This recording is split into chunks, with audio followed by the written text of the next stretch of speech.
Om Sahana Vavatu Sahanau Bhunaktu Sahaviryam Karavavahe Tejasvinavadhitamastu ma Vidvishavahai.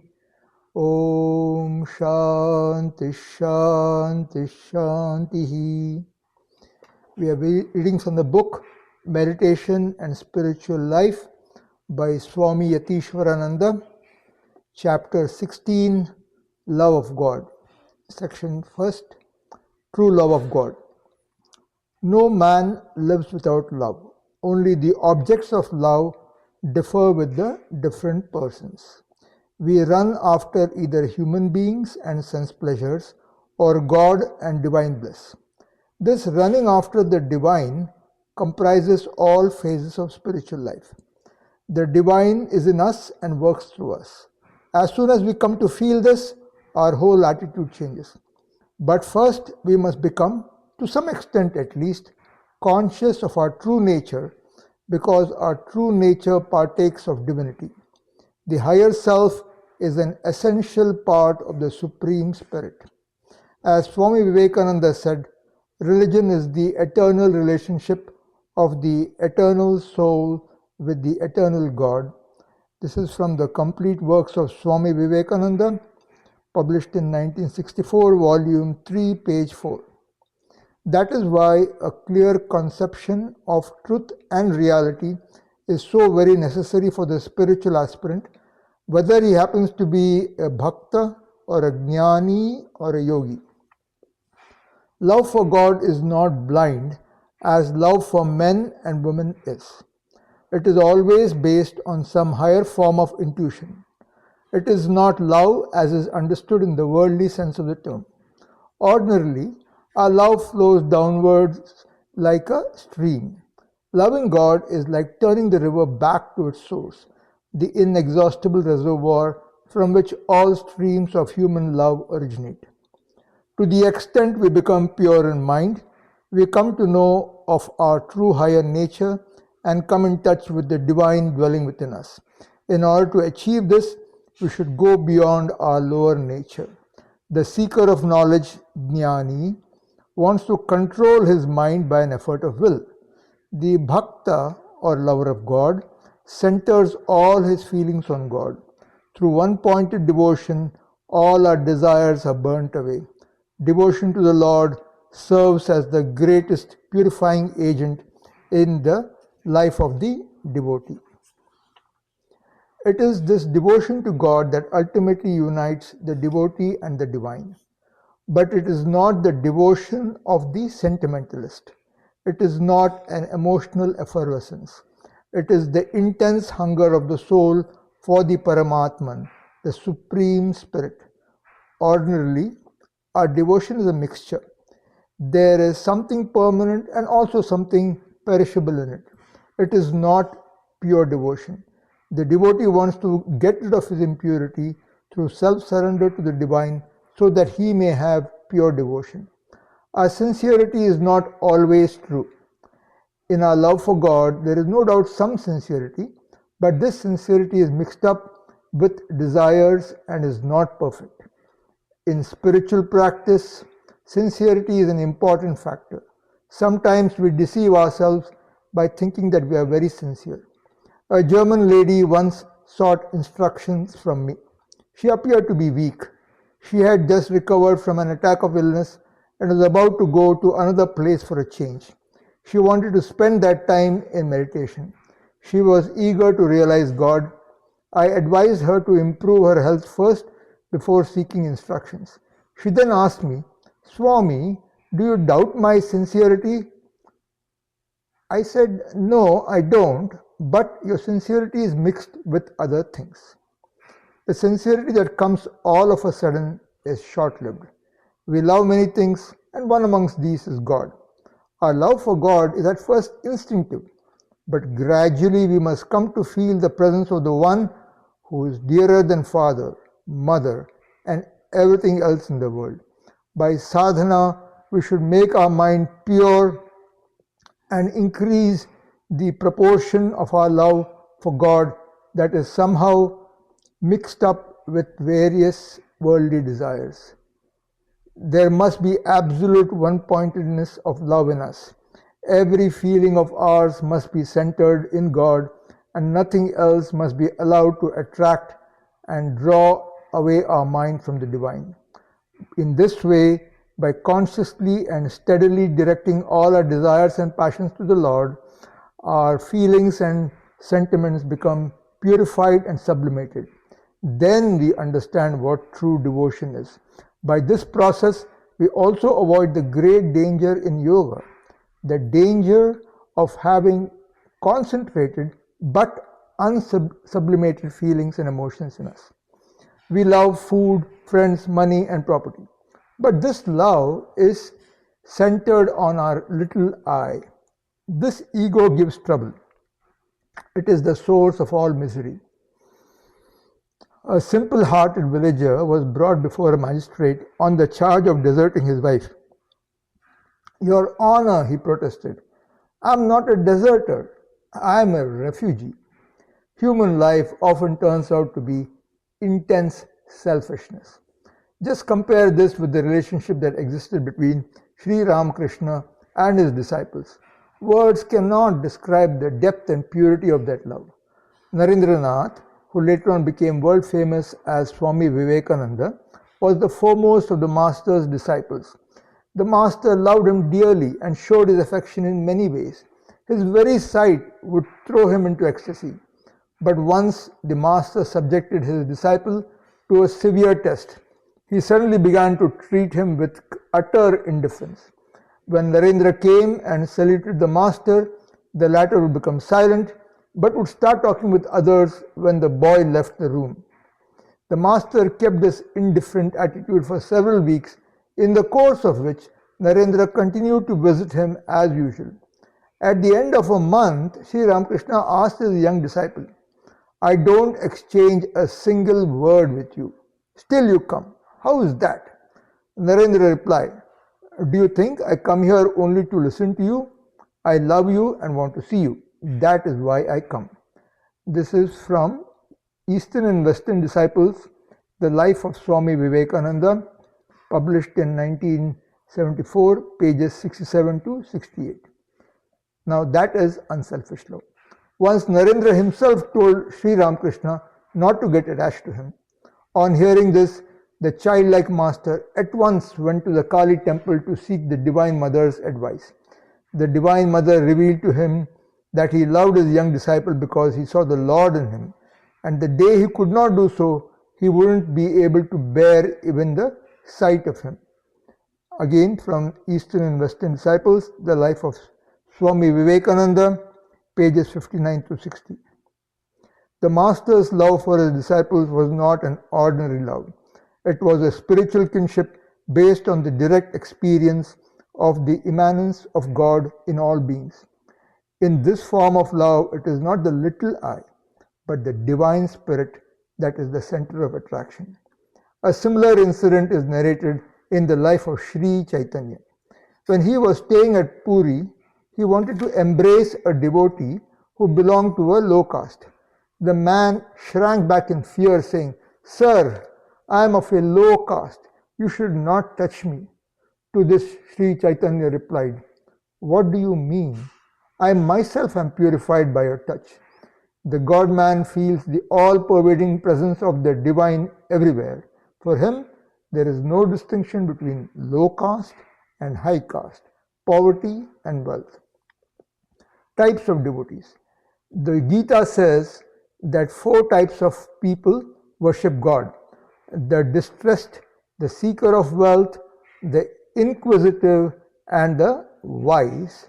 All these are noble souls, says Sri Krishna, but the last one, the Jnani, is the dearest to the Lord. So this is from the Bhagavad Gita, chapter 7, shlokas 16 through 18. I will read them. Chaturvidha bhajante mang jana sukrutinarjuna arto jignyasurartharthi jnani cha bharatarshabha teshang jnani nityayukta ekabhaktir priyo hi jnaninotyartham aham sacha mama priyah udara sarva evaite jnani tvatmaiva me matam astithas sahi yuktatma mamevanuttamam. What is the meaning of this important statement? The illumined soul sees the divine in all beings and is constantly united with him. He is unaffected by evil, either in himself or in others. This was the realization the Upanishadic seers had. One of them said, "Thou art the woman, thou art the man. Thou art the youth, thou art the maiden. Thou art the old man tottering on his staff. Thou verily dost appear in manifold forms." This is from the Shvetashvatara Upanishad, Mantra 4.3. Tvam Stri, Tvam Pumanasi, Tvam Kumara Utava Kumari, Tvam Jirno Dandena Vanchasi, Tvam Jato Bhavasi Vishvato Mukha. As a young aspirant, Swami Vivekananda wanted to remain immersed in samadhi always. But Sri Ramakrishna told him that there was a state higher than that, namely to see God everywhere, in all beings. This is from the life of Swami Vivekananda, page 131. This is, of course, a very lofty standpoint. People are of various types. Their attitudes towards life and God vary widely. 1. The out-and-out worldly-minded people do not usually care for God at all, and they inordinately yearn for the pleasures of life and of the senses, and are mortally afraid of misery. 2. Another kind of worldly-minded people do think of God, but look upon Him mostly as the giver of boons, the giver of material prosperity, material enjoyment. They too have a great hankering for pleasures and are afraid of the miseries of life. 3. Some partly worldly-minded and partly spiritually-minded persons cling greatly to worldly pleasures even as they worship God, and try to consider even the unpleasant as pleasant, although they feel miserable at the same time. 4. Some matter-of-fact souls, without caring for God, take the happiness and miseries of life as inevitable and try to take things as they are. 5. Some spiritually minded people take both happiness and misery of life calmly as the consequence of their actions, good and bad, and try to live their lives as well as they can. 6. Others take everything as the gift of God and try to remain unaffected and contented as far as possible, while they strive for the path of virtue and duty to the best of their ability. 7.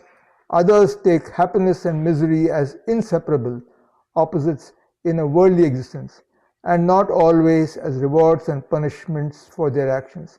They try to live a life of non-attachment, purity, spiritual practice, duty, and selfless service, and try to attain to the divine which is beyond all relative good and evil.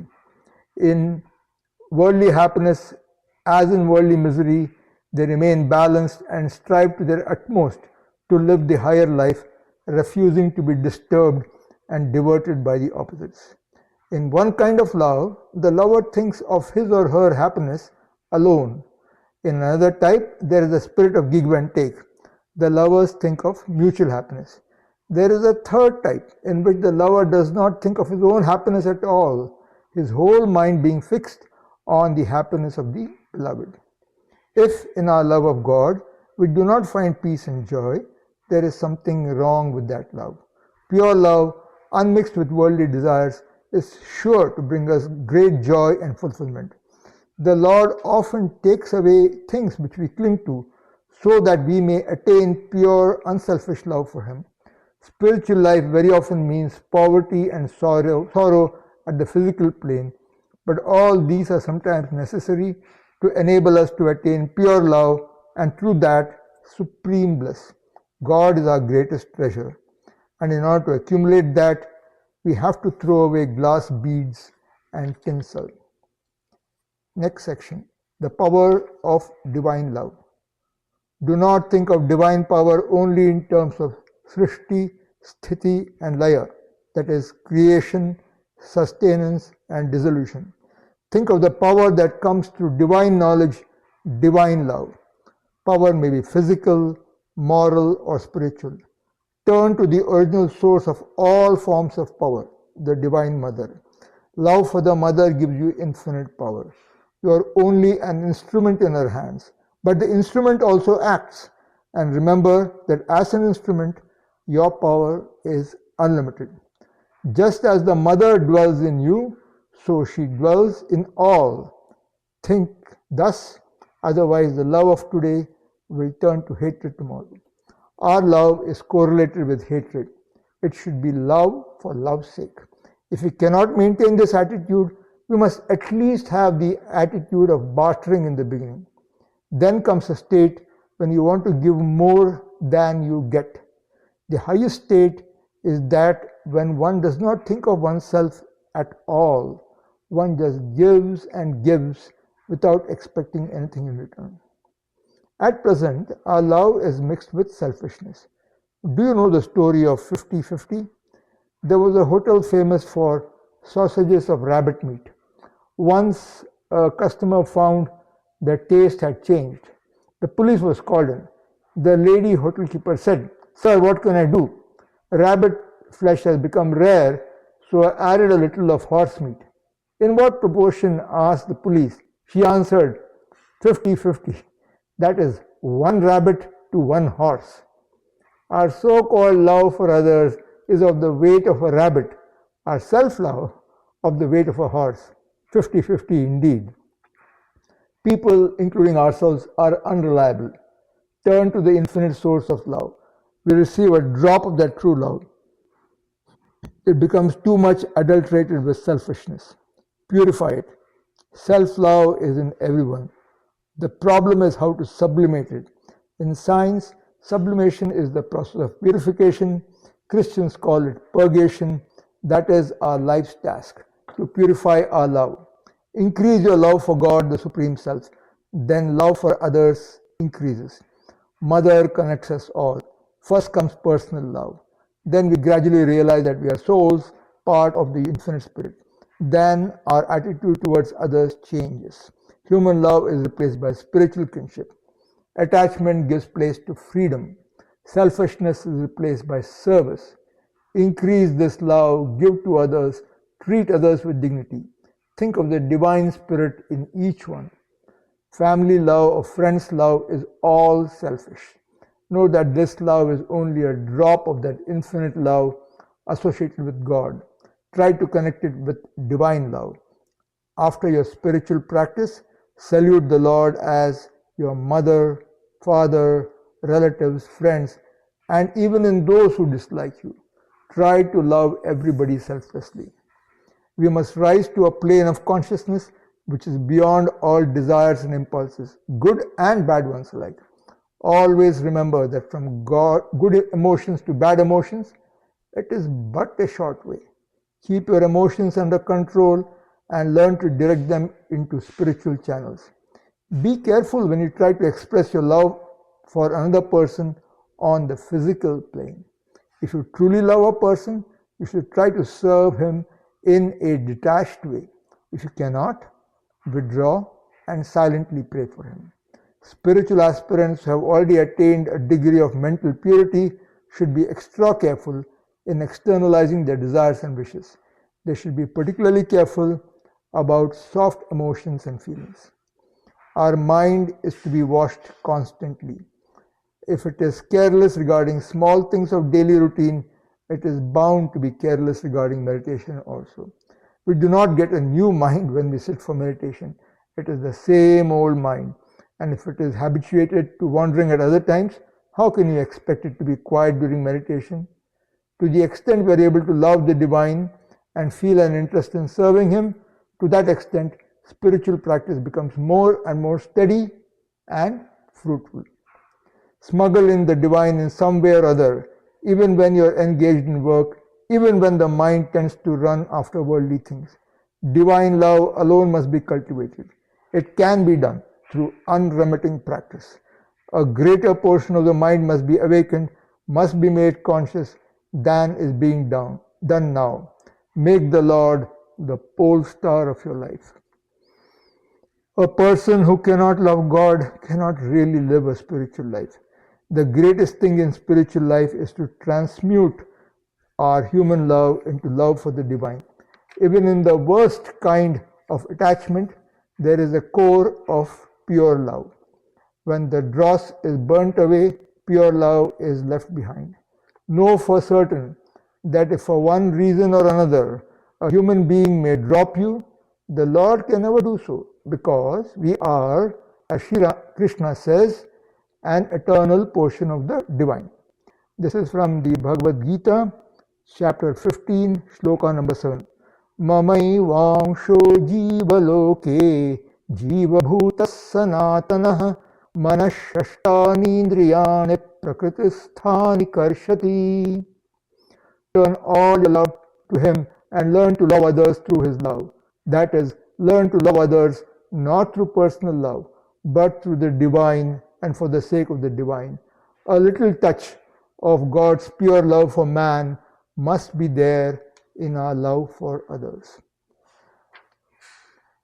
Om Purnamadav Purnamidam Purnat Purnamudachyate Purnasya Purnamadhaya Purnamevavashishyate. Om Shanti Shanti Shanti. Harihi Om Shri Gurubhyo Namaha. Harihi Om.